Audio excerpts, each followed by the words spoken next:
Hello everyone, मेरा नाम पूजा मालविया है। मैं आप सभी का स्वागत ऑनलाइन पढ़ाई पर करती हूँ। आज के इस वीडियो में थोड़ी-सी बात करते हैं कट ऑफ के बारे में।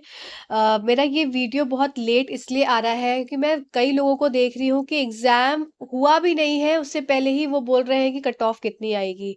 तो जब पेपर ही नहीं देखा, जब पेपर देखा ही नहीं है, तो कहाँ से इस बात आ गई कि कट ऑफ कितना जाएगा।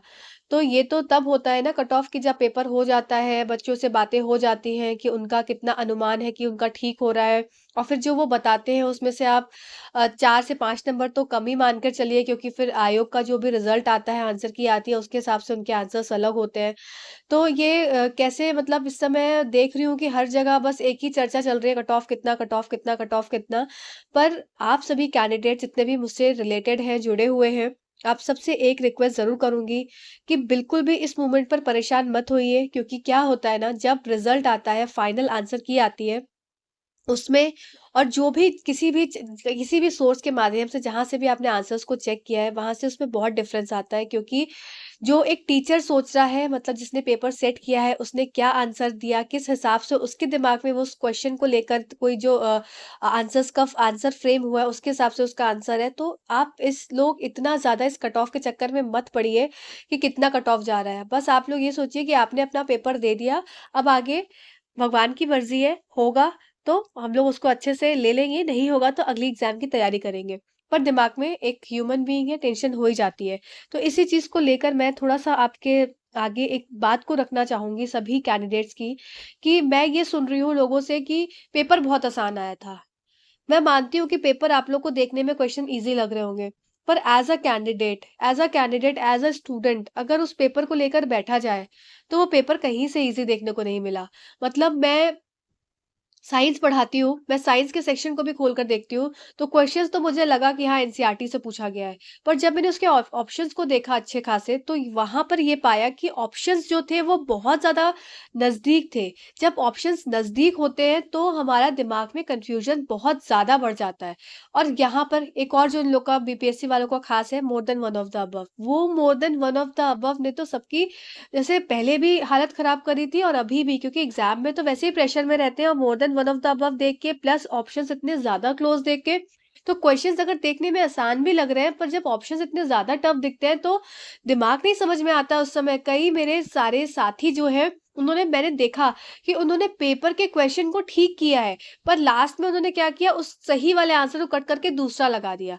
क्यों? क्योंकि उनके दिमाग में कहीं न कहीं कन्फ्यूज़न था। तो ये जो बातें सिर्फ़ एक उड़ी चली जा रही हैं कि पेपर बहुत आसान था, टीआरई 1, टीआरई 2 से आसान पेपर था, ईज़ी टू मॉडरेट था। नहीं बाबा, पेपर का क्वेश्चन्स देखने में आसान लगे होंगे, पर जब ऑप्शंस को देखोगे तो पेपर अच्छा खासा मॉडरेट टू टफ लेवल पर था। और सबसे बड़ी बात यहाँ पर मैं अगर बात करूँगी करंट अफ़ेयर्स की, अगर मैं आपके सामने यहाँ पर बात करूँ करंट अफ़ेयर्स की, तो करंट अफ़ेयर्स अच्छा खासा लेवल का आया था।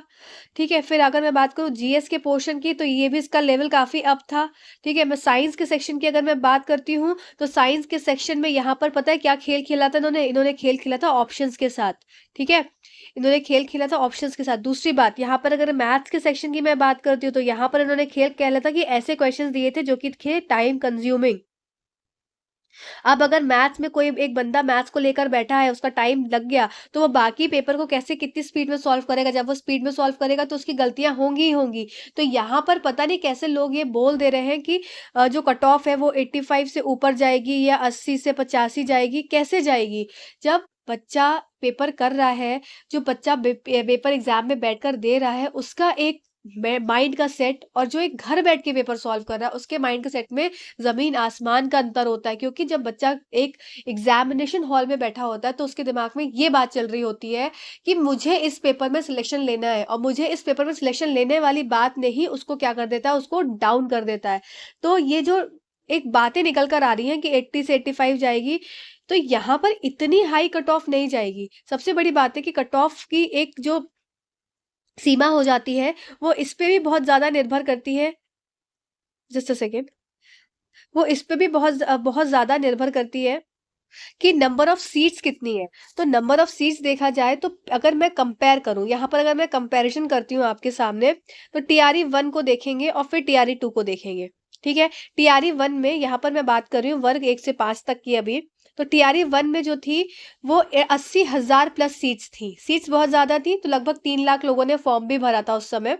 तो 80,000 में 80,000 के सीट्स थी यहाँ पर प्लस, और यहाँ पर जो कट ऑफ गई थी वो 67 गई थी जनरल की, ठीक है? और उससे नीचे सारी कट ऑफ क्या हो जाती है, ओबीसी, ईडब्ल्यूएस, इन सब से इसके हिसाब से कट ऑफ आपकी रहती है।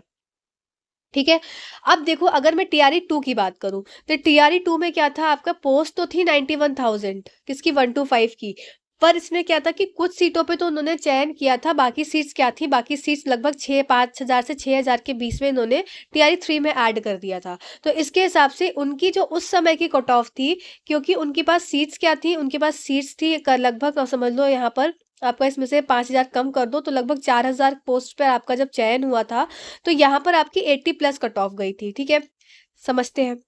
अब यहाँ पर क्या बात हो रही है कि अब हमारा आया बीपीएससी 1 से लेके 5 तक, जहाँ पर हमको कुल पोस्ट जो देखने को मिली है इस बार, टोटल पोस्ट देखने को मिली है 28,000, ठीक है? 28,000 पोस्ट है, तो इसका मतलब कि पोस्ट ज़्यादा है, ठीक है? पोस्ट ज़्यादा है, तो आप खुद देखो टीआरई 1 में भी क्या था, पोस्ट ज़्यादा थी, तो कट ऑफ कम गई थी। यहाँ पर भी पोस्ट ज़्यादा दिख रही है 28,000, तो अब आप ये सोचो कि यहाँ पर 80 से 85 कैसे जाएगी कट ऑफ? अगर इसको मैं यहाँ पर देखूँ, तो इसकी कट ऑफ, क्योंकि यहाँ पर पेपर भी तो अच्छा आया था, पेपर भी तो मॉडरेट टू हार्ड का लेवल का आया था पेपर। तो जब मॉडरेट टू हार्ड लेवल का पेपर है, जब बच्चों से बात की गई, जब बच्चों से समझा गया, बच्चों ने टेलीग्राम पे अपने मार्क्स बताए, तब ये समझ में आया कि जो कुल बच्चे हैं वो उनका स्कोर बहुत अच्छा नहीं बन रहा है। उनका स्कोर कैसा बन रहा है, 70 से लेके 80 के बीच में। इससे ऊपर वाले तो बहुत कम बच्चे मुझे मिले। तो इसका मतलब यहाँ पर मेरे हिसाब से, अकॉर्डिंग टू मी, फिर इसमें कोई विवाद मत खड़ा करिएगा, ये मेरे हिसाब से है। तो मेरे हिसाब से यहाँ पर इसमें आपकी कट ऑफ जो जाएगी वो 70 से 75 के बीच में जाएगी। 70 से 75 के बीच में आपका 1 to 5 वाले सेक्शन में 70 से 75 जनरल की कैटेगरी की जानी चाहिए कट ऑफ, और ज़्यादा से ज़्यादा अगर बढ़ी तो 75 से 77 के बीच में। इससे ऊपर कट ऑफ 80 के आसपास नहीं टच करेगी। तो यहाँ पर जनरल कैटेगरी की मैं बात करूँ, तो यहाँ पर आपका देखो टोटल पोस्ट थी 28,000, तो लेवल क्या था, मॉडरेट टू टफ था मिड लेवल आपका, मॉडरेट से टफ लेवल पे था, और फॉर्म की संख्या करीब आपका 1 लाख से ऊपर लोगों, 1.5 लाख से ऊपर लोगों ने फॉर्म भरा था।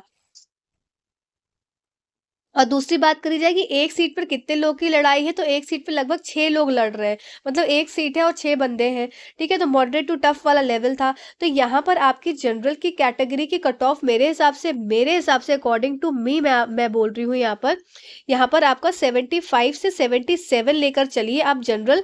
एक मेल की बात करूँ मैं, अगर फीमेल की बात करूँ तो इसकी आपकी हो जाएगी ये 74 या 73 से आप 75 लेकर चलेंगे, ठीक है? तो ये जनरल कैटेगरी की कट ऑफ मेरे हिसाब से बन रही है, कितनी आपकी जनरल में, 75 से 77 मेल और 73 से 75 आपकी फीमेल की, ठीक है? इसके बाद ईडब्ल्यूएस की क्या हो जाएगी, यहाँ पर आपकी इससे कम हो जाएगी ईडब्ल्यूएस की, तो यहाँ पर 73 से 75 इनकी, और यहाँ पर 72 से लेके, मतलब 70 से लेके 72 तक ये आपकी फीमेल।